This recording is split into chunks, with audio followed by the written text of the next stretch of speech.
Snow clung to the Wisconsin pines, the air sharp with the smell of wood smoke and diesel.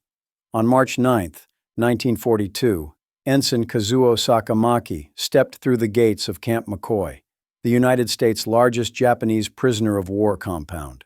He was prisoner number 1, captured after the attack on Pearl Harbor when his midget submarine washed ashore.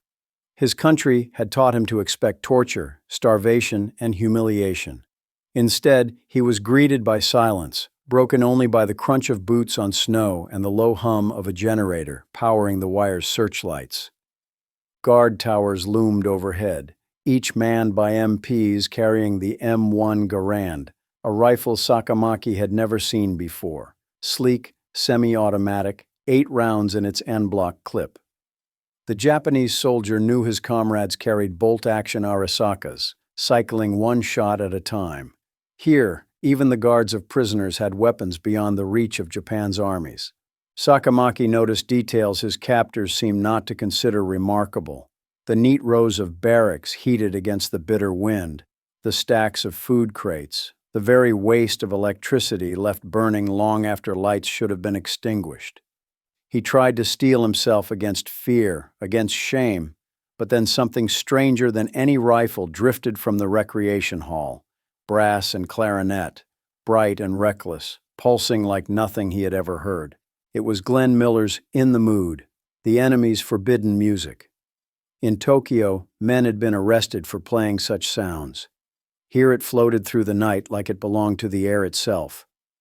The prisoner stopped in the snow, certain that whatever war he thought he understood had already shifted beneath his feet. PFC Joe Ramirez leaned against the frozen post, breath puffing in little clouds, and checked the bolt on his Garand. 20 years old, barely out of San Antonio, he had been assigned to guard duty at Camp McCoy while his older brother shipped off to North Africa with the 1st Infantry Division. Joe was a farm boy turned soldier, and he whistled without thinking, snatches of Benny Goodman and Glenn Miller, tunes he'd heard blaring from the Armed Forces radio service every evening in the mess. Inside the wire, the prisoners froze when his notes reached them. Ramirez noticed one man glance at another, their eyes wide. To him, it was just background noise, something to keep rhythm with the crunch of snow under his boots. To them, it was a revelation. At chow time, he watched Japanese POWs line up with metal trays. They were served meatloaf, potatoes, bread baked fresh that morning in the camp bakery, and even apples from Wisconsin orchards. Joe had heard stories from interrogators that Japanese soldiers survived on rice balls and sometimes fish heads at the front. The irony wasn't lost on him. The prisoners in his charge were eating better than the men still fighting in Guadalcanal. When Joe slung his rifle back over his shoulder, he thought about the contrast between his Garand and the Japanese bolt-action rifles he'd studied in training manuals. Twice the firepower, half the reload time, just one piece of the American edge.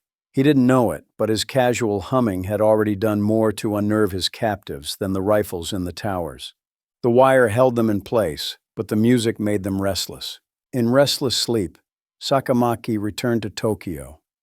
He remembered the stern voice of his instructors at the Imperial Naval Academy, warning cadets that Western jazz was poison, the very sound of corruption. He remembered police raids where records were seized, gramophones confiscated, young men beaten for daring to play Benny Goodman in back alley cafes. Swing was an enemy weapon, they told him, more dangerous than bombs because it eroded the spirit. Now, confined behind American wire, he heard that same music played without fear. It was not hidden or forbidden. It was casual, abundant, woven into daily life like bread and cigarettes. He thought of the long nights before Pearl Harbor, when Tokyo had gone dark under blackout curtains, and of his own submarine, cramped, sweating, suffocating, powered by engines that rattled and leaked oil. Here, even the prison camp glowed with light. Statistics haunted him from whispered camp rumors. America had produced nearly 20,000 aircraft in 1941 alone. Japan could barely manage a fraction of that in a good year. The numbers felt unreal, impossible. Yet the evidence was everywhere. Towers built from endless timber, rifles that never seemed to jam, rations that never ran out. Lying in his bunk, he pressed his hands against his ears to shut out the music, but it crept in regardless, bright, syncopated, filled with confidence. The Americans played it because they could, because abundance gave them the luxury of joy, even in war. He closed his eyes, unsure if he was more ashamed of capture or terrified of what the sound revealed, that everything Japan had told him about the enemy was collapsing under the weight of a trumpet's call. The work detail paused when the door of the recreation hall swung open and warm air spilled out. Coffee, floor wax, and something bright and brassy that made the prisoners blink. The record player inside would have been a simple console, its platter turning a shellac disc at 78 RPM while a steel needle traced the groove. The sound, Benny Goodman's clarinet skating over a backbeat, jumped the threshold and ran across the snow-packed yard. Corporal Kenji Tanaka, new from Guadalcanal, slowed beneath his bundle of firewood as if struck. In Japan, that sound had been contraband. Here, it leaked from a building the guards barely noticed. Ramirez signed the work roster with mittened hands and listened with half an ear. He knew the Armed Forces radio service carried swing to posts all over the world. A phonograph in the day room was hardly news. To the prisoners, though, it was proof of something larger. The Americans had so much music they could spend it on enemies. A tower gun crew test-fired their M1919 for a short burst, a routine check that stitched the air with a flat, angry buzz. The music didn't stop. Neither did the lights. Inside, a USO flyer curled on the wall, announcing another movie night. Discipline through routine, the lieutenant liked to say. Keep the schedule, keep the peace. It worked. The prisoners listened from the doorway, breaths fogging. Tanaka remembered jungle nights when the loudest sound was his stomach. He had watched men die over a spoonful of rice. Now, a record turned, and somewhere a camp cook threw out the morning's burned loaves without comment. Abundance had a smell, he realized, and it smelled like coffee and hot dust and varnish. He tightened his grip on the wood and kept walking. The projector coughed light across the mess hall wall, and a narrator's voice marched in counterpoint to a parade of cranes and riveters. Sakamaki sat between Tanaka and a farmer from Kyushu. The three of them hunched forward, as if closeness could change what they saw. Steel plates slid into place. Sparks fell in golden curtains. "Liberty ships," the voice declared. "Mass-produced lifelines." The words didn't need translation. Hull after hull launched stern first, flags snapping in the winter sun. The caption flashed, 2,710, the total that would be built. He tried to measure that number against anything he knew. A convoy's worth on the screen every few moments, and the film made it seem effortless. Whistles, bunting, a foreman shaking hands. The narrator moved on to factories where women in coveralls fed presses and stitchers and lathes. Aircraft rolled out beneath domed roofs like metal geese. In 1944, the voice said, America produced 96,270 military aircraft. The room went very still. Ramirez stood in the back with the other guards, arms folded, eyes on the exits, but he felt it too, the thud of the number landing. They all knew those planes meant pilots and mechanics and depots and fuel, all the invisible scaffolding that made a weapon more than a shape. On screen, a dance band played the crowd off a launch ramp, horns bright against the water's slap. The prisoners didn't clap. Sakamaki stared at the wake boiling from a new ship's hull and thought of his midget submarine shuddering in the dark, more engine than vessel, already obsolete the moment it touched salt. The projector chattered on. Swing filled the credits. No one spoke until the lights came up. Honouliuli, Oahu, held heat like a kiln. The gulch trembled with insects, and the dust tasted of rust and sun-baked wire. Nurse Eleanor Clark wheeled in a Red Cross crate and set a stack of records on a table, sleeves soft with wear. She had learned to read the prisoners' faces, the guarded curiosity, the flick of eyes toward any open door. When the needle settled and Duke Ellington rose from the speaker, a few men flinched before they remembered where they were. Here, the forbidden was routine. She called roll for the language class, chalk catching in the humid air. Unuliuli housed thousands, about 4,000 POWs, in separate compounds, and on some afternoons the Armed Forces radio drifted down from Schofield or Hickam like a second trade wind. Clark poured tin cups of lemonade, aware of a strangeness she could not name, mercy as a kind of strategy. Tanaka arrived with a work detail, sweat soaking his shirt. He had heard the newsreel's arithmetic at McCoy. Now he heard its echo in every bar of music. It was the impossible statistic made audible. A nation so productive it could write cheerful scores over tonnage and sorties. America had built 96,270 aircraft in 1944 alone. It had launched 2,710 Liberty ships. It had enough radios and phonographs to colonize the very air with confidence. Japan could not catch up in a decade, and the war would not last a decade. Clark watched a prisoner's heel tap, once, then stop as if he'd remembered an order. She looked at the bright sky beyond the wire and thought of the B-29s that had crossed it. Pressurized hulls, long legs, a reach that turned islands into gas stations. The record ended with a soft hiss. Somewhere a rooster crowed. No one said, "Again," but she flipped the disc anyway. Corporal Kenji Tanaka bit into a slice of bread still warm from the camp ovens, its crust crackling in his hands. The smell was yeasty, heavy, almost overwhelming after months of jungle rot. He had lived on a handful of rice a day at Guadalcanal, watching comrades waste away to bone. Here at Camp McCoy, the guards stacked loaves on trays until they wobbled, and if a pan burned, it went straight into the garbage. Waste, he realized, was luxury made visible. He thought of the numbers he had heard whispered among the prisoners, rumors confirmed on bulletin boards and in camp lectures. The United States had produced 296,000 aircraft during the war.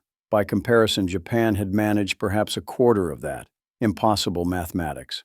At Guadalcanal, he had watched Zeros lift into the dawn with pilots praying for fuel enough to return. In America, factories produced more planes in 1 month than Japan could in a year. Tanaka traced the steel rivets on the mess table as he ate. He thought of the Liberty ships rolling down the slipways, 2,710 of them, each one swallowing thousands of tons of cargo. He imagined the steel consumed in a single week of American production, more than the Emperor's empire could mine in a year. Ramirez passed by with his Garand slung easy, humming a tune. The rifle itself told a story of abundance, semi-automatic, reliable, issued in the millions. Tanaka looked at the bread in his hand, the rifle in the guards, and the music in the air. He understood for the first time that the war was not measured in bravery, but in loaves and rivets and notes on a score. The small room smelled of tobacco and floor polish. A single lamp pooled light on the table where cigarettes lay in neat rows, their paper skins gleaming. Lieutenant Harris, the interrogator, gestured politely to the chair. Ramirez stood in the corner, Garand across his chest, while Benny Goodman drifted from a radio perched on the sill. Tanaka lowered himself onto the chair. He wanted to resist, to live up to the Bushido drilled into him, but his eyes kept sliding to the cigarettes. In the jungle, he had seen men kill for a single one. Here they were stacked like poker chips. Harris offered him one, then another. The lighter clicked. Smoke curled upward, softening the room. Questions followed, never shouted. Where was his regiment stationed? What airfield had he seen? Tanaka spoke carefully, measuring his words. Yet the music kept tugging at him, its rhythm unconcerned, as if war were a distant inconvenience. He thought of Japanese rations, fish bones boiled into broth, rice thinned with weeds, and compared them to this abundance: cigarettes, radios, phonographs, even the waste of power spent on a single prisoner. Ramirez watched the exchange and understood the psychology. A full stomach, a steady rhythm, and the sight of luxuries too plentiful to hoard broke down walls faster than fists. The Americans had learned to use comfort as a weapon. When Harris finally closed his notebook, the radio still played, swinging bright against the silence. Tanaka exhaled smoke and realized that in giving answers, however small, he had betrayed nothing greater than what the music already made plain. America had more of everything. The guard tower cast its shadow long across the yard when Tanaka overheard two MPs talking below. One laughed and said, "You know, one state, Michigan, makes more planes than Japan." The other whistled in disbelief, but to Tanaka the words struck harder than any rifle butt. He had suspected the imbalance. Now he heard it spoken casually, as fact. That evening the bulletin board confirmed it. 96,270 aircraft produced in 1944 alone. The figure stood like a wall. No amount of valor could climb it. Japan's pilots flew with courage, yes, but courage could not multiply factories. Sakamaki sat beside him in the barracks, staring at the rafters. "Even their music multiplies," he said quietly. Indeed, the phonograph spun another Glenn Miller record, brass bright against the night. The guards treated it as background noise. To the prisoners, it was an accounting. Each trumpet note another reminder of what had been forbidden at home, now mass-produced without thought. They spoke of Guadalcanal, of rice rations dwindling, of air raids growing heavier each month. The arithmetic was clear. America had more ships than Japan had sailors, more rifles than Japan had soldiers, more planes than Japan had pilots. The empire's myth of invincibility collapsed not under shell fire, but under ledgers and production charts. Tanaka lay back on his bunk.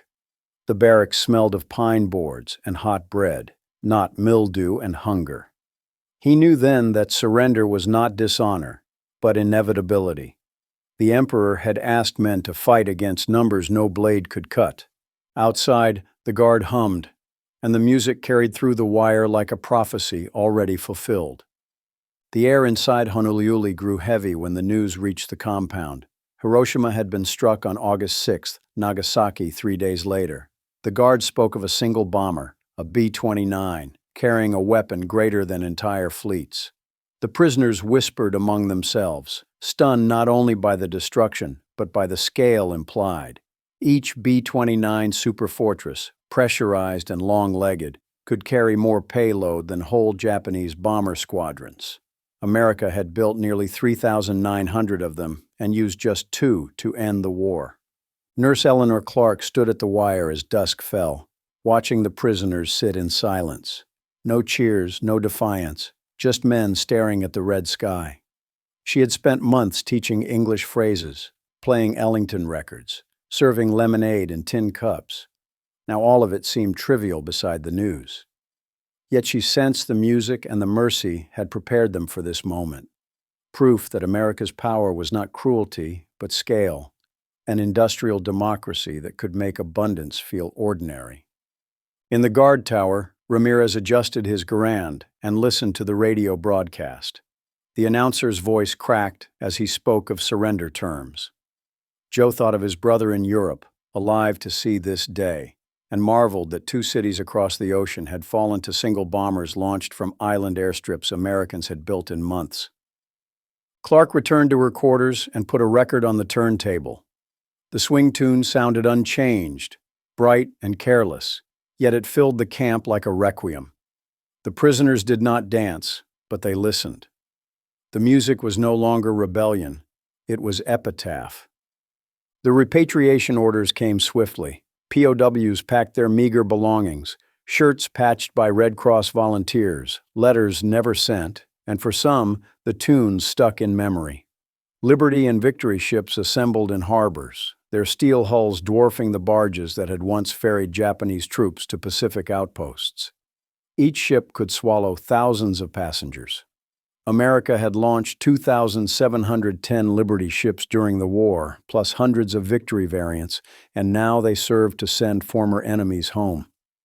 Ramirez watched as columns of men boarded under the hot Pacific sun. He thought of his brother stepping off another transport in New York, a GY home from Europe. The symmetry struck him. America had carried its sons to war and would carry its enemies back from it, steel and steam harnessed in both directions. Tanaka walked the gangplank with Sakamaki beside him. He carried no souvenirs, but in his head ran the sound of Glenn Miller. He could not admit it aloud, yet he knew the music had marked him as much as the war. At first it had been shock, later inevitability. If America had enough to play forbidden rhythms in prison camps, then Japan's empire had never stood a chance. On deck, sailors coiled ropes, while loudspeakers blared another swing tune, meant for crew but audible to all. The sea air carried it over the rail. Tanaka looked east and realized that he was sailing home with the enemy's songs stitched into his memory. Tokyo, 1946. The ruins still smoked, but dance halls reopened under American occupation. Bands tuned their trumpets, and the first notes of swing ricocheted through shattered streets. For many former POWs, the music was déjà vu. Heard first through the wire of Wisconsin or Hawaii, now pouring from speakers in their homeland. Sakamaki walked past a club where Duke Ellington's records spun. He paused, remembering the humiliation of capture, the bread, the endless statistics of ships and planes. He thought of how Japan had outlawed this very sound, calling it poison. Yet here it was, embraced by crowds desperate for joy, proof that America's cultural confidence had survived the firebombs as surely as its production lines. Clark, back in Honolulu, wrote in her diary that the war had been won by more than bombs.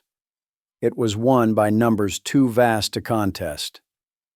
296,000 aircraft built, 96,270 in 1 year alone, and by an optimism made audible in music.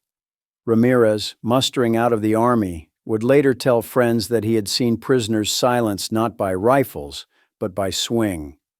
Japan rebuilt under occupation, its streets filled with radios, jukeboxes, and the same rhythms once banned. For the men who had lived behind American wire, those notes carried memory. The moment they realized the empire was doomed, the moment America's abundance became undeniable.